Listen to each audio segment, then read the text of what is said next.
83 yoshlik onaman. Bir yerdan ko'p yeganimni og'zimda tashlar edim. Oshqozon qizilimga chaldi, grija bo'lib keldim.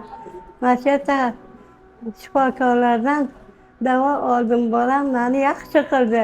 Otingizga ayting o'g'lim, og'zingizga aytgim kelyapti. Hoji Akbar ismi. Akbar o'g'lim, Alloh bergan ilm akam bunga, qo'li yengil bo'lsin. Meni bu darddan forig' qildi bolam.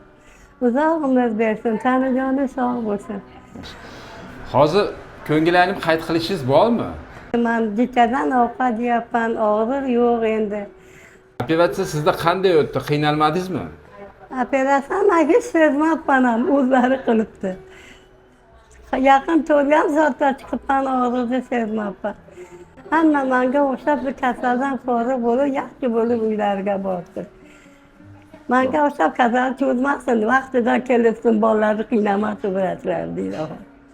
Alloh shifoi komil bersin. Bolalarga dastiga Alloh ilm berib, bularni oliy toifali shifokor bo'lib yurishsin, ilohim parvardigor.